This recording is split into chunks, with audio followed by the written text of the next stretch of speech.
Hey, this is Ryan from LostReviews.com, sitting here with Ty West, the director of Innkeepers, and one of my favorite films of all time, The House of the Devil. Thank you. First off, I fucking loved Innkeepers, man. Oh, good. Thank you. Thank you for coming. I'm glad. I'm glad it worked out for you. Yeah, I thought with House of the Devil, I was kind of scared to go in to see Innkeepers, and I heard about the humor.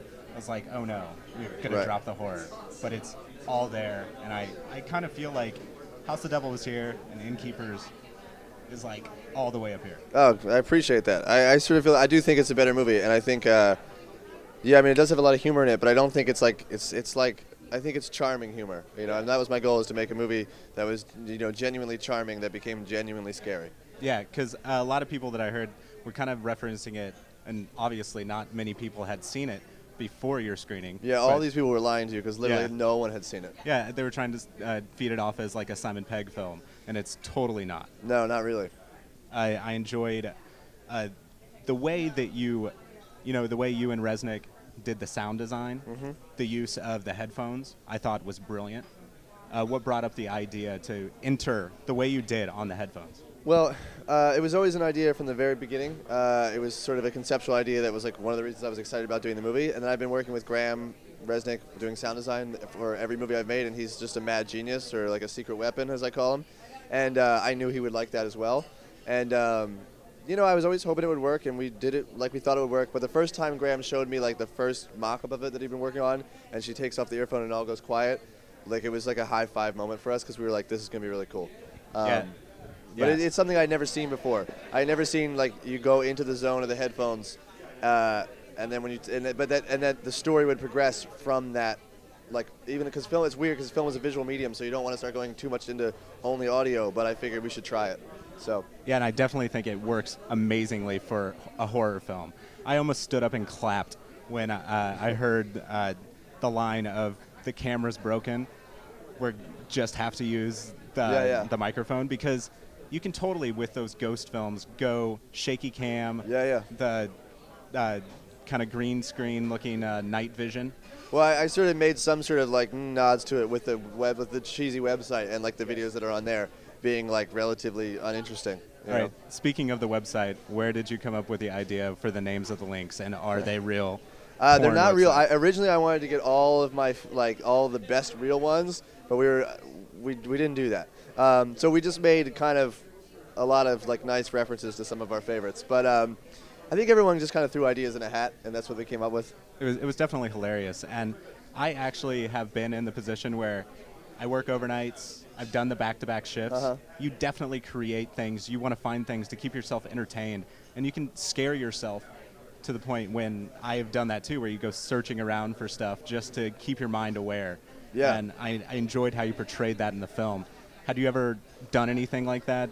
How did you do the preparation for writing? Well, I can either direct movies or be like a busboy. Like I don't know how to work on movies. I don't know how to do other regular jobs. I only know how to do like really crappy part-time jobs. And that's all I did before making movies and during making movies.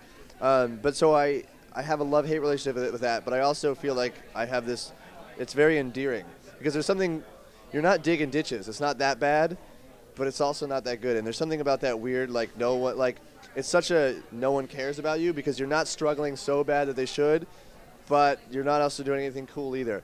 And there's like this weird lost in the mediocre that's interesting to me. And I think, I don't know, I'm just very familiar with that. And that's why I was trying to create that charming vibe of what it's like to have those relationships with not your friends, but people you spend 8 hours a day with, and then you have to create these relationships.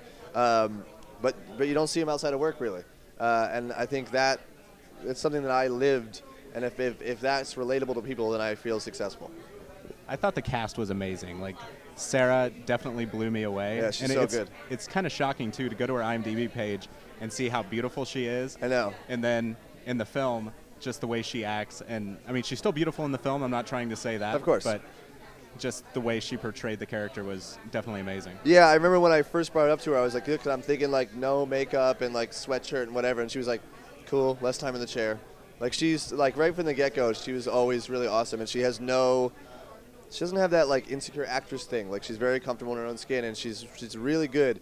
And, I hope that she really blows up after this. Not that she's already She's got way more Twitter followers than all of us combined. But I hope that people really recognize her because she's always played like the Sarah Paxton roles in movies, where she's like the very pretty girl doing like really pretty girl things, or the girl next door things. And when you meet Sarah, you realize like she's actually really funny and she's really cool. And I tried to exploit that as much as possible in this movie, and really like kind of like I guess to say it again, charm people into her. Yeah, it definitely worked in the film. Another thing that I liked that you did was how you have the character that wants to see the ghosts, has said he's seen the ghosts, wants it so bad, but when it happens, they just can't even handle look. it. Yeah. That comes from, I used to watch some of those shows. There's a million of them, all the ghost hunter shows. And I always find it really fascinating that there's like, let's say there's 4 or 5 different ones on different channels. And they're basically the same show with different people. And all they do is devote all their lives and all their time to discovering ghosts. And they have absolutely no proof at all. To the point where it's like, why are you even doing it anymore? Right. Like, how would you even believe in this anymore when you're the best with all the best stuff and you can't even find it? And I always just thought it'd be really funny that if they ever did find it, that they would just be like, I don't want anything to do with this anymore. And they wouldn't want it. Right. And that sort of irony was always interesting to me. So that's kind of where that inspiration came from. Yeah, I mean, I feel the same way. Like, I would love to have an experience like that. I don't know necessarily if I believe it's possible. Right. But if it did, I don't think I could handle it. Yeah, who knows? And so that was a big thing about this movie, was like you put people who are like, he's trying to be those people, but he's not very good at it. His website's not very good, and he doesn't really know what he's doing, and she's just along for the ride. And then when they actually, strike gold, it's too much for them. Yeah, exactly. And I think I like that. I like that things can backfire on you like that. Yeah, totally. I enjoyed the way that you portrayed the film and the fact that it's really, I mean, we have one scene kind of towards the middle where we see one of the ghosts, one of the beings, but it's not really until the very end, and you are the king of that. I always reference it to kind of like a great song that just builds and builds and builds until it explodes. Right. What was your purpose of... You do that. You did that in House of the Devil too, where you just kind of build it and build it and build it, and all the fear is in your mind. Right. So, I mean, I just think that's more interesting. I mean, it's really just my aesthetic. It's not as much on purpose as I think people make it out to be. I think it's just like, the only way I think the scary stuff works is if you have contrast, and you need to have contrast between the scary stuff and the not scary stuff. And if you have that, and if the not scary stuff is endearing, then it will be really not only extra scary when it happens, it'll be like, you'll get a visceral reaction, because it's like when Sarah gets her head cut, it's almost like awkward for people because you didn't expect that to happen in the movie. Even though it's a horror movie, it's still like, you're like, whoa, not that girl. Yeah. And I think that's like an achievement in its own right that you should strive for, is to actually make people care about the movie.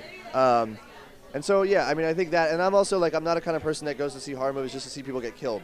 Yeah. So like, I'm there to see a movie that's a horror movie, not a horror movie only. And I think, I always try to make movies I feel like would stand alone. Like, if this movie never turned into a ghost movie, it was just about these 2 kids working the front desk, that would be just as entertaining.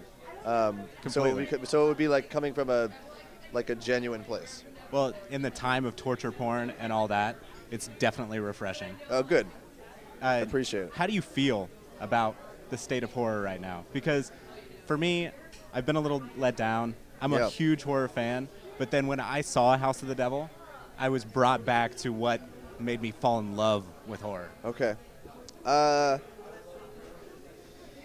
Yeah, I think it's pretty bad. I think it's like, I've been saying this term a lot, but it's become lowest common denominator. It's like whatever the shit that like equals, like, it's like literally how fast can we kill people? How fast can we keep more scares, more what? It's like nothing's any good is really what it comes down to. It's just all of the beats that sell and nothing more.